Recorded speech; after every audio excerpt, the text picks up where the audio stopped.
شروع اللہ کے پاک اور بابرکت نام سے جو بڑا مہربان نہایت رحم کرنے والا ہے۔ انسان کے لیے سب سے مفید سبزی کھانا ہے۔ چائے، کافی، چاکلیٹ اور کولڈ ڈرنک سے دور رہیں، اس سے پیشاب میں تکلیف ہو سکتی ہے۔ افطاری میں انجیر کھانے سے ہائی بلڈ پریشر کا مسئلہ نہیں ہوتا۔ چنے اور جوں کا آٹا ملا کر روٹی پکانے سے شوگر کنٹرول میں رہتی ہے۔ حمل کا بار بار گرنا، جامن کی گٹھلی کا صفوف بنا لیں۔ ایک ماہ روزانہ 1 چمچ رات کو دودھ کے ساتھ لیں۔ ایک آنکھ بند کر کے سبق یاد کرنے سے سبق جلدی یاد ہوتا ہے۔ 3 بندوں کے ساتھ بیٹھ کر باتیں کرنے سے دماغ تیز ہوتا ہے۔ شہد، شکر اور کھجور زبان کو کڑوی لگنے لگ جائیں تو سمجھ جاؤ کہ تمہاری موت قریب ہے۔ جو لوگ گوشت کھا کر ہڈیاں چھت پر پھینک دیتے ہیں تو سمجھ جاؤ بہت جلد ان کے گھر میں جنت آنا شروع ہو جائے گی۔ گھر میں پودینے کا پودا لگانے سے گھر میں چھپکلیاں نہیں آتی۔ گھر میں جھاڑو کھڑا کر کے رکھنے سے کوے زیادہ آتے ہیں۔ اگر گھر میں سونف کا پودا ہو تو گھر میں سانپ نہیں آتے۔ جس گھر میں خرگوش ہو اس گھر میں کبھی فالج کی بیماری نہیں آتی۔ ککر کی لکڑی چبانے سے جسم کی الرجی ختم ہوتی ہے۔ جس گھر میں نیم کا درخت ہو اس گھر میں پوری 100 بیماریاں نہیں آتی۔ سفیدے کے پتے چبانے سے 50 سال تک زکام نہیں ہوتا۔ پھیپڑوں سے خون آنا زہر مہرا، طبع شیر، چھوٹی الائچی، مصری ہم وزن صفوف بنا لیں۔ نصف چمچ صبح شام تازہ پانی سے لیں۔ 100 سال تک تندرست اور جوان رہنا چاہتے ہو تو رات کو اسب گھول کا چھلکا پانی میں گھول کر پیا کرو۔ کھیرا چھیلنے کے بعد اس کے چھلکے کچرے میں پھینکنے کی بجائے واش بیسن کی نالی اور باورچی خانے کی کھدروں میں ڈال دیں، اس سے لال بیگ نہیں آئیں گے۔ سحری میں دودھ اور دہی کا استعمال لازمی کریں۔ ساگو دانے کی کھیر کا استعمال کریں تاکہ بیماریوں سے بچ سکیں۔ چکی کے آٹے کی روٹی لازمی کھائیں۔ 2 کھجوریں یا پھر کسی بھی پھل کا استعمال ضرور کریں۔ ملائی روٹی پر لگا کر براؤن بریڈ پر لگا کر کھائیں۔ پراٹھے کا استعمال نہ کریں۔ دل کی تیز دھڑکن اور پیٹ میں گیس بننے سے روکنے کے لیے سونف اور خشک دھنیا ایک چھٹانک صاف کر کے پیس لیں۔ اس امیزے میں 1.5 چھٹانک شکر ملائیں۔ صبح شام 1 چمچ لیں۔ جس کو نزلہ زکام ہو جائے، چائے بناتے وقت 1 چٹکی خشخاش کی ڈال دیں، یعنی کہ دودھ، چینی، پتی، پانی ڈال کر چائے بنائیں اور 1 چٹکی خشخاش ڈال کر ابال لیں۔ چھان کر پی لیں، نزلہ زکام ختم ہو جائے گا۔ نہایت ہی آزمودہ ہے۔ اگر کسی کی کھانسی نہ رک رہی ہو تو 2 سیب کے چھلکوں کو 1.5 کپ پانی میں اتنا پکائیں کہ آدھا کپ رہ جائے، اس میں 1 چمچ شہد مکس کر کے پی لیں۔ اتنا گرم ہو جو پیا جا سکے۔ اس کو 3 دن تک پینا ہے۔ ماش کی دال رات کو پانی میں بھگو کر رکھ دیں اور صبح اس پانی سے منہ دھونے سے جھریاں ختم ہوتی ہیں۔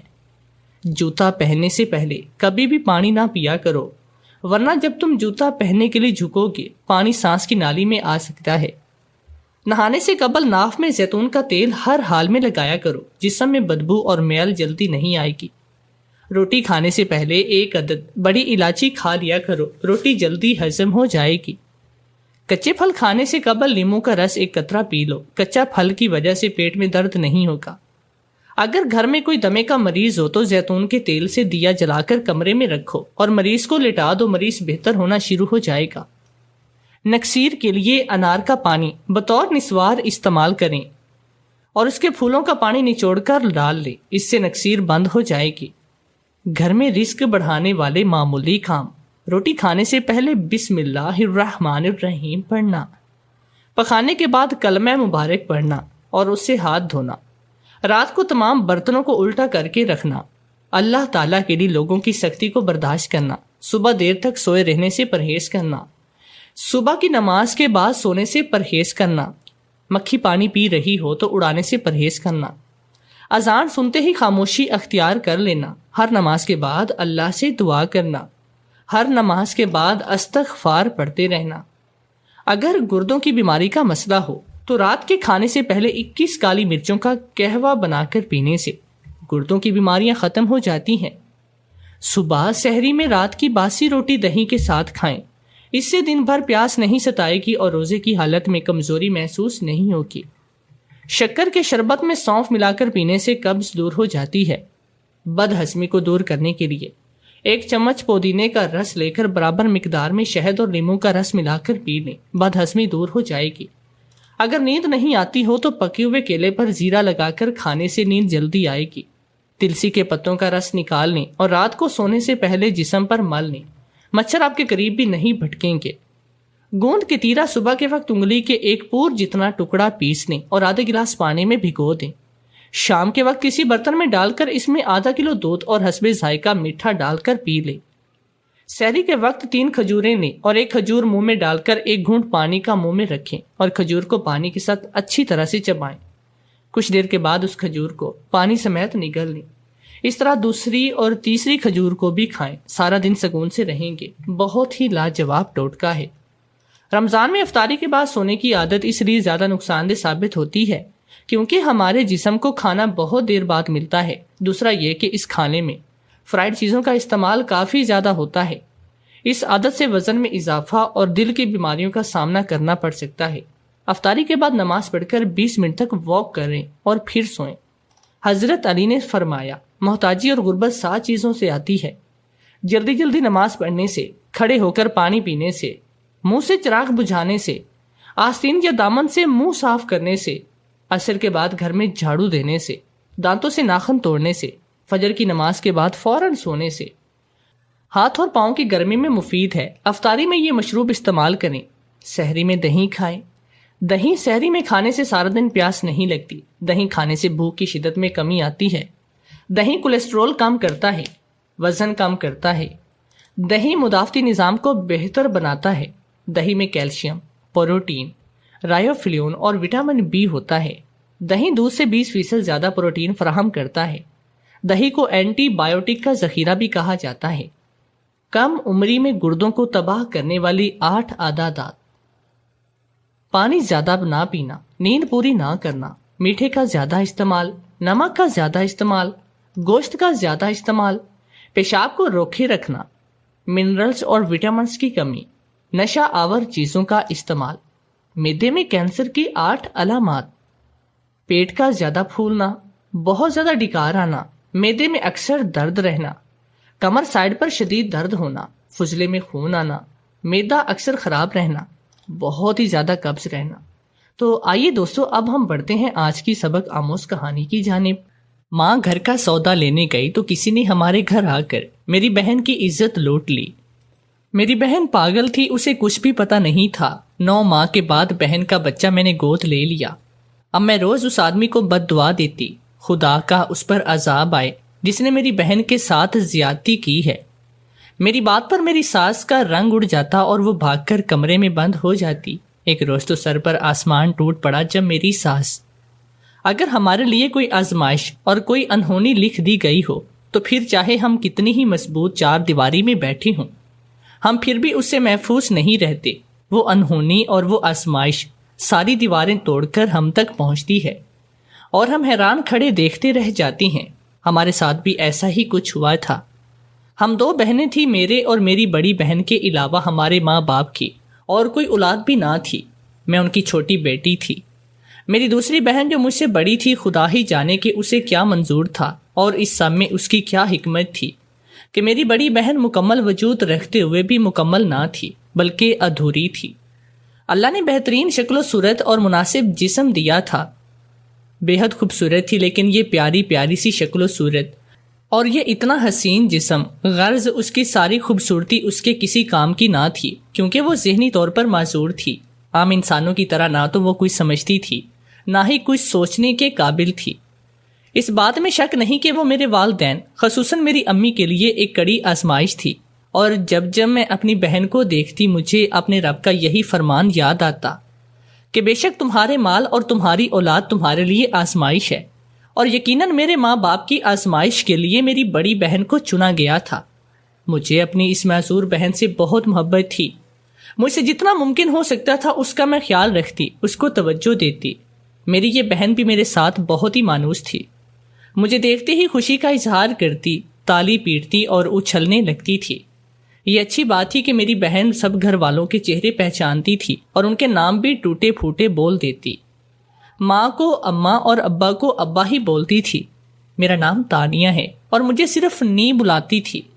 اماں ابا نے میری بہن کا علاج کروانے کی بھرپور کوشش کی، جتنا ان کے بس میں تھا وہاں تک کہ ڈاکٹروں کے پاس لے کر گئے، لیکن ملا کی دوڑ کی طرح ان کی دوڑ بھی محدود تھی. جیسے مولوی تمام عمر مسجد سے آگے کی دوڑ نہیں لگاتا، بالکل اسی طرح غریب بھی اپنے علاج معالجے کے لیے گلی محلوں میں بیٹھے ڈاکٹر نما عطائیوں سے آگے نہیں بڑھ سکتا تھا.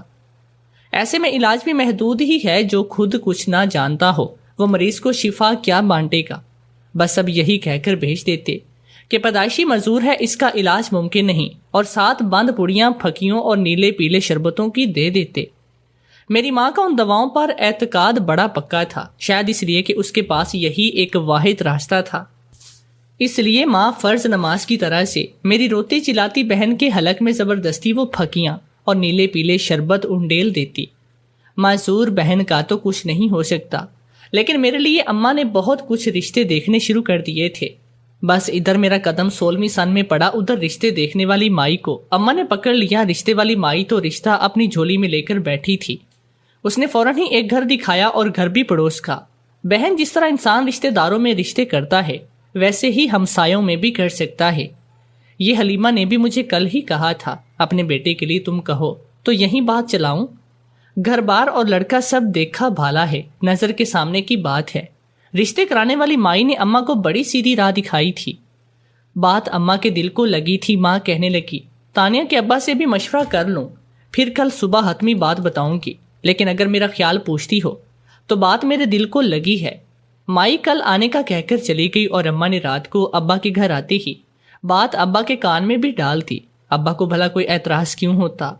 ویسے بھی روز کی دہاڑی کر کے 2 وقت کی روٹی کھانے والا ہمارے جیسا مزدور طبقہ رشتے کرتے وقت کہ لڑکا کسی کام کسی مزدوری سے لگا بھی ہے کہ نہیں. اور جو ہمسائے کا گھر رشتہ کرانے والی مائی دکھا رہی تھی وہاں یہ شرط پوری تھی.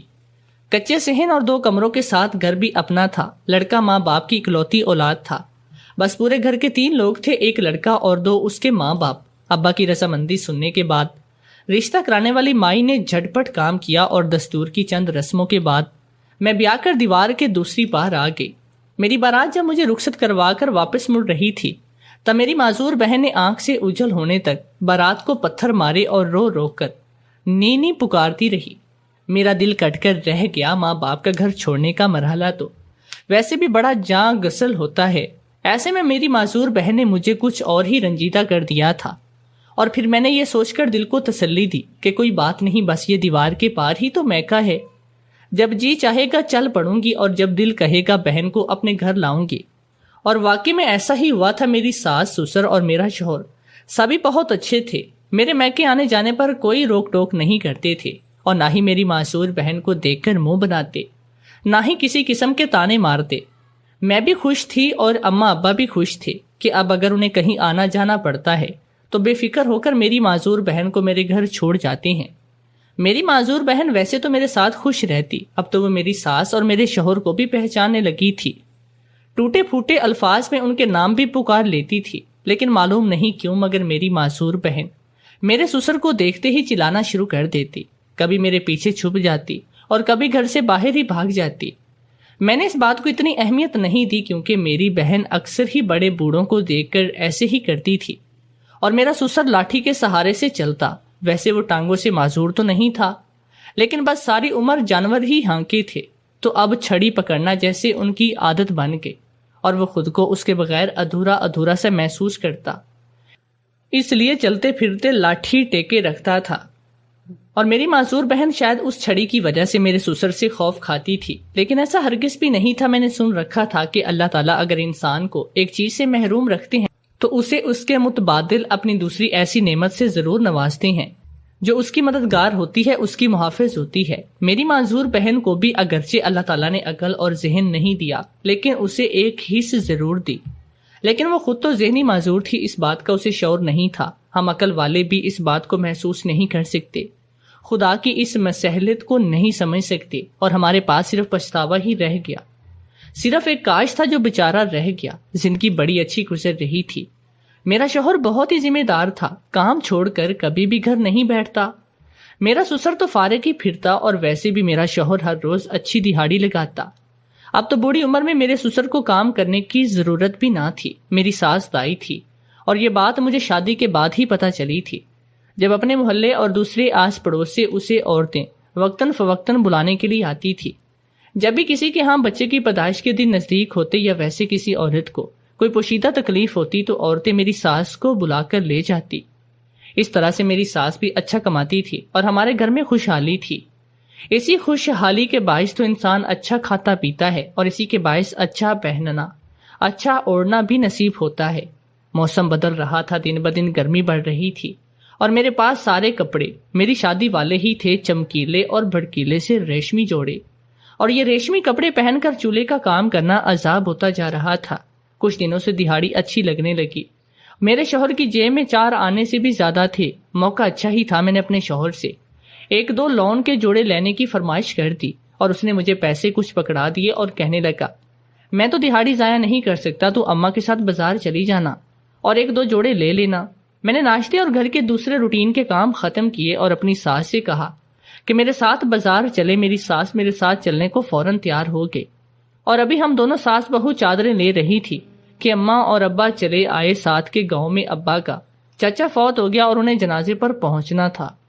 مجھے اماں کہنے لگی کہ اپنی معذور بہن کو چل کر دیکھ لینا، وہ سو رہی ہے، جب اٹھے تو اپنے گھر لے آنا، ہم بھی شام تک واپس آ جائیں گے۔ میں نے ہاں میں سر ہلایا اور اپنی معذور بہن کے پاس آئی۔ گھر میں میرے سسر موجود تھے، میری ساس بھی میرے پیچھے پیچھے ہی آ گئی۔ میری بہن سو رہی تھی۔ میری ساس کہنے لگی، یہ تو سو رہی ہے، ہم تیرے سسر کو یہاں بٹھا جاتے ہیں اور خود بازار سے ہو کر آتے ہیں۔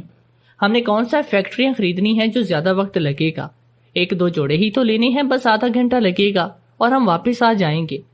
مجھے بھی نیا جوڑا لینے کی بہت ہی بے چینی ہو رہی تھی۔ مجھے ساس کا مشورہ بہت ہی پسند آیا اور میں اپنے سسر کو اپنی معذور بہن کا خیال رکھنے کا کہہ کر خود اپنی ساس کے ساتھ بازار چلی گئی، اور یہ میری زندگی کی سب سے بڑی غلطی تھی۔ اس کا احساس مجھے بعد میں ہوا تھا۔ میری ساس کی بات ہی کی تھی، ہمیں زیادہ وقت نہیں لگا، 1 گھنٹے سے بھی کم وقت میں ہماری بازار سے واپسی ہو گئے۔ جب میں واپس پہنچی تو اپنی ساس کو میں نے کہا کہ آپ گھر چلی جائیں، میں اپنے میکے سے اپنی معذور بہن کو ساتھ لے کر آتی ہوں۔ میری ساس نے کہا ٹھیک ہے اور چلی گئی۔ میں جب گھر کے دروازے پر پہنچی تو میرے پیروں تلے سے زمین نکل گئی، کیونکہ گھر کے دروازے پر تو تالا پڑا ہوا تھا۔ میں الٹے قدموں سے اپنی ساس کے پیچھے چل پڑی اور اسے راستے میں آواز دے کر روکا اور بتایا کہ گھر پر تالا لگا ہے، نہ جانے میری بہن کہاں ہے، میرا سسر کہاں گیا۔ میری ساس بھی سن کر پریشان ہوئی، مگر مجھے تسلی دینے لگی کہ گھر چل کر دیکھتے ہیں، ہو سکتا ہے میرے سسر اسے یہاں لے آئے ہوں۔ ساس کی بات سے مجھے کچھ تسلی ہوئی اور میں زیادہ تیز قدموں سے چلنے لگی۔ گھر پہنچ کر دیکھا تو سسر صحن میں چارپائی پر بیٹھا حقہ پی رہا تھا۔ میں نے پریشانی سے پوچھا، سسر جی آپ یہاں بیٹھے ہیں تو میری بہن کہاں ہے؟ وہ کہنے لگے، بیٹا پریشانی کی بات نہیں، ابھی تمہارے واپس آنے سے 5 منٹ پہلے تمہاری معذور بہن کی آنکھ کھل گئی اور وہ مجھے دیکھ کر حسب عادت شور مچانے لگی۔ میں اسے یہ کہہ کر بہلاتے ہوئے یہاں لے آیا کہ یہاں نہیں، یعنی کہ تانیہ ہے، اور پھر اسے تمہارے کمرے میں سلا دیا۔ سسر کی بات سن کر میں فوراً اپنے کمرے میں گئی۔ دیکھا تو میری معصوم بہن سو رہی تھی، چہرے پر آنسوں کے میٹھے میٹھے نشانات تھے۔ مجھے اس پر بہت ہی پیار آیا تھا، ساتھ ہی میں اپنے شوہر کی شکر گزار بھی تھی کہ اس نے میری بہن کا اتنا خیال رکھا تھا، یہ جانتے ہوئے بھی وہ اسے دیکھ کر شور مچا دیتی۔ انہوں نے کسی بھی طرح سے اسے بہلا ہی دیا تھا۔ میں نے نیا جوڑا الماری میں رکھ کر اپنے کام میں لگ گئی۔ 1 گھنٹے کے بعد جب میری بہن سو کر اٹھی تو اس نے اٹھتے ہی چیخنا اور چلانا، رونا دھونا شروع کر دیا تھا۔ میں جب کمرے میں گئی اور اسے سنبھالنے لگی تو وہ باہر گیٹ کی طرف بھاگ گئی، ایسے جیسے گھر سے باہر بھاگنا چاہتی ہو۔ مجھے پریشانی کے ساتھ ہی ساتھ حیرت بھی ہوئی، کیونکہ میری بہن نے ایسا پہلے کبھی نہیں کیا تھا۔ اس سے پہلے کہ میں اسے پچکارتی اور بہلا کر اسے اشاروں میں کچھ پوچھتی یا میں اسے سمجھانے کی کوشش کرتی، اماں ابا واپس آئے اور میری معذور بہن کو اپنے ساتھ گھر واپس لے گئے۔ اگلی صبح اماں سر پکڑ کر ہائے بائے کرتی پھر سے آ گئی۔ اللہ خیر، اماں کو ایسے دیکھ کر میرا دل بھی لرز گیا تھا۔ معلوم نہیں کیا بات تھی جو اماں اتنا پریشان تھی، بس الہی سب خیر ہی رکھے۔ میں نے دل ہی دل میں دعا کی، لیکن خیر نہیں تھی۔ ماں نے جو کچھ بتایا اسے سن کر میری روح کانپ گئی۔ لوگ اتنے بے وقوف کیسے ہو سکتے ہیں؟ کیا انہیں اللہ کی ذات سے ڈر نہیں لگتا؟ میری ساس نے سنا تو وہ میری ماں کے ساتھ میری معذور بہن کو دیکھنے چلی گئی، اور پھر جو خبر اس نے ہمیں سنائی اسے سن کر تو ہمارے سر پر آسمان ٹوٹ پڑا۔ لیکن وہ ایک تجربے کار دائی تھی، اس کی بات غلط ہو ہی نہیں سکتی تھی۔ میری بہن امید سے تھی، پتہ نہیں کون ظالم تھا جس نے ہماری بہن اور بے خبری میں میری بہن پر اتنا بڑا ظلم کیا تھا۔ ہمارے سروں پر خاک ڈال دی تھی۔ ابا تو یہ خبر سنتے ہی میری بہن کو مارنے کے لیے دوڑے تھے، لیکن میری ساس اور سسر نے سمجھا بجھا کر انہیں کسی طرح سے ٹھنڈا کیا تھا۔ آخر اس پاگل کا کیا قصور تھا؟ جسے اپنی خبر نہیں تھی وہ صحیح اور غلط کا فرق کیا سمجھتی تھی؟ گناہ گار تو کوئی اور ہے، کیوں ایک سائیں لوگ کو مار کر خدا کو ناراض کرو گے؟ بات ابا کی سمجھ میں بھی آ گئی، اس لیے ابا دھیمے ہو گئے، لیکن سر ہاتھوں میں گرا کر رونے لگے۔ اور وہ کر بھی کیا سکتے تھے؟ ہم دنیا کو کیا منہ دکھائیں گے، لوگوں کو کیا جواب دیں گے؟ تب میری ساس کہنے لگی، اس کی فکر مت کرو، آخر اپنے ہی اپنوں کے کام آتے ہیں۔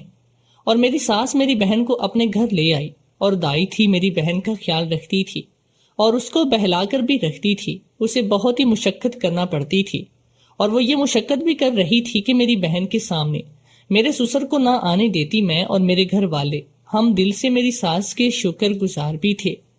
وہ اس کڑے وقت میں ہمیں اس طرح سے سہارا دے رہی تھی جب لوگ سلام کا جواب دینا بھی چھوڑ دیتے ہیں۔ اس کے ساتھ ہی ایک یہ پریشانی بھی تھی کہ بچہ کہاں جائے گا۔ پھر ایک دن میری ساس نے مجھ سے ایک بات کی جسے سن کر میں ہکا بکا رہ گئی۔ وہ کہہ رہی تھی کہ میں اپنی معذور بہن کا بچہ گود لے لوں اور ہم سب کو یہی بتائیں گے کہ یہ تمہاری اولاد ہے۔ اس طرح سے ہم سب کی عزت بھی ڈھک جائے گی اور تمہاری گود بھی بھر جائے گی۔ میری ساس کی بات بالکل ٹھیک تھی، لیکن مجھے ڈر تھا کہ میرا شوہر یہ بات نہیں مانے گا، لیکن ایسا کچھ نہیں ہوا۔ میرے شوہر نے بھی کوئی اعتراض نہیں کیا۔ 8 مہینے کے بعد میری معذور بہن کا ایک بیٹا پیدا ہوا اور اسے میں نے گود لے لیا۔ بچہ بالکل میری بہن کی طرح ہی خوبصورت تھا۔ میں جب بھی اس بچے کو گود میں اٹھاتی تو میری معذور بہن کا خیال آتا اور میرے دل سے بے اختیار اس انسان کے لیے بد دعائیں نکلتی تھی۔ میں جھولی پھیلا کر اس آدمی کو اونچی آواز سے بد دعائیں دیتی اور کہتی، اس پر خدا کا عذاب آئے جس نے بھی یہ ظلم کیا ہے۔ ایک بات بہت ہی حیرت انگیز تھی کہ میں جب بھی اس طرح اس نامعلوم شخص کو بلند آواز سے بد دعائیں دیتی تو میری ساس اگر میرے پاس بیٹھی ہوتی تو اٹھ کر فوراً گھر سے باہر یا کمرے سے باہر چلی جاتی۔ پہل تو میں نے یہ بات محسوس نہیں کی، لیکن جب لگاتار اپنی ساس کو اس طرح سے بد دعا دیتے وقت اپنے پاس سے اٹھ کر جاتے دیکھا تو میں ٹھٹک گئی۔ آخر میری بد دعا سے ساس کا کیا لینا دینا؟ میں حیرت کا شکار تھی اور سوچ رہی تھی، لیکن کوئی سمجھ میں نہیں آیا تو میں نے سر جھٹک دیا۔ میں وہم کر رہی تھی اور ایسی ویسی کوئی بات نہیں تھی، لیکن پھر ایک دن میں نے ایسا کچھ دیکھا جو خیال میرے ذہن میں گردش کر رہا تھا وہ بالکل بھی غلط نہیں تھا، اور حقیقت دیکھتے ہی میرے سر پر آسمان ٹوٹ پڑا تھا۔ یہ بات بالکل درست ہے کہ انسان کو اپنے سائے کا بھی اعتبار نہیں کرنا چاہیے۔ اس کا اندازہ بھی مجھے اچھے سے ہو گیا تھا۔ بچہ اس دن رو رہا تھا اور میں اسے بہلا بہلا کر تھک گئے، لیکن بچہ تھا، خاموش ہونے کا نام ہی نہیں لیتا۔ میں بے بس ہو کر جب اور کچھ نہیں کر سکی تو پھر اس انسان کو بد دعائیں دینے لگی جس نے بھی میرے بہن کے ساتھ ظلم کیا تھا۔ میری ساس جو پاس ہی بیٹھی تھی میرے منہ سے بد دعائیں سنتے ہی اٹھ کر کمرے میں چلی گئی۔ میں نے بھی بچے کو 4 پائے پر ڈالا اور ساس کے پیچھے ہی کمرے میں داخل ہوئی۔ ساس کو دیکھ کر میرے سر پر آسمان ٹوٹ پڑا۔ آخر ایسا کیوں؟ میں حیرت زدہ سی اپنی ساس کے سامنے بیٹھ گئی اور اسے پوچھا۔ میری ساس نفی میں سر ہلانے لگی، ایسے جیسے وہ سب جانتی ہو لیکن بتانا نہیں چاہتی ہو۔ لیکن میں نے بھی ٹھان لیا تھا اگر سچ میری ساس کے سینے میں دفن ہے تو اسے آج کھود کر ہی رہوں گی۔ حقیقت جانے بغیر میں ٹلنے والی نہیں تھی۔ آخر میری ساس نے میری ضد کے آگے ہتھیار ڈال دیے اور پھر جو سچ میری ساس نے مجھے بتایا اسے سن کر تمام رشتوں پر سے میرا اعتبار ہی اٹھ گیا۔ اس دن جب اپنے سسر کو اپنی بہن کی حفاظت کرنے کا کہہ کر میں اور میری ساس بازار چلے گئے تھے، یہ اس دن کی بات ہے جس کو ہم محافظ بنا کر گئے تھے وہی ڈاکو بن گیا۔ خدا جانے میری سسر کی نیت پہلے ہی خراب تھی یا صرف اسی دن اس پر شیطان حاوی ہوا تھا کہ اس نے ایک معذور اور بے عقل لڑکی کے ساتھ اس طرح کی گھنونی حرکت کی۔ جب میری ساس مجھے یہ بات بتا رہی تھی تب مجھے یاد آیا تھا کہ میری ذہنی معذور بہن اتنی بھی نہ سمجھ نہیں تھی۔ وہ جو ہر بار میرے سسر کو دیکھ کر چیختی اور چلاتی تھی تو یقیناً اس کی چھٹی حص اسے خبردار کرتی تھی۔ ایک ہم پوری عقل والے ہیں جو اسے سمجھ نہیں سکے کہ کس انسان کے اندر شیطان چوکڑی مار کر بیٹھا ہے۔ جب میرا سسر اپنے غلط عزائم میں کامیاب ہوا تب اسے اس بات کی فکر ستائی کہ کہیں اس کا پول نہ کھل جائے اور لوگ اس کے اصل چہرے سے واقفیت حاصل نہ کریں، تو اس نے میری بہن کو پہلے نیند کی دوا کھلائی اور پھر اسے اٹھا کر اپنے گھر لے آیا۔ لیکن وہ نہیں جانتا تھا کہ یہیں پر اس نے غلطی کی۔ میری ساس کو اس پر شک ہو گیا اور پھر اگلے روز جب میری ماں سر میں خاک ڈالتی ہوئی آئی تو میری ساس کا شک یقین میں بدل گیا، اور جب اس نے میرے سسر سے باز پرس کی تو میرے سسر نے اسے طلاق کی دھمکی دی۔ خاموش رہنے پر مجبور کیا۔ میری ساس کا دل میرے سسر کے دل کی طرح نہ تو پتھر کا تھا اور نہ ہی مہر کا لگا ہوا تھا، اس لیے اس نے پہلے تو میرے ماں باپ کو سمجھایا اور پھر میری بہن کی ساری ذمہ داریاں اپنے سر لی۔ وہ غریب اور خوف خدا رکھنے والی میری سے ساس اپنا اور ہمارا پردہ بھی رکھتی تھی اور اللہ تعالیٰ سے معافی اور عافیت بھی مانگتی رہی۔ اللہ تعالیٰ کو شاید میری ساس کی یہ کوشش پسند آئی تھی، تبھی اس نے سب کا پردہ رکھ لیا کہ میری معذور بہن کے ساتھ کیا ہوا کوئی نہیں جانتا، اس کے بچے کو سب میرا ہی بچہ سمجھتے۔ لیکن ہمارے کلیجے تو چیرے ہوئے تھے، اس لیے ہمارے دل سے آہیں اور بد دعائیں ختم نہیں ہوتی تھی، اور نہ ہی مجھے اس بچے سے محبت اور لگاؤ تھا۔ میں نے بس عزت بچی رہنے کے ڈر سے ہی اس بچے کو گود میں لیا اور سنبھال رہی تھی، ورنہ نہ تو جب میں اس بچے کو دیکھتی میرے دل سے بد دعائیں نکلتی اس انسان کے لیے جس نے یہ ظلم کیا تھا۔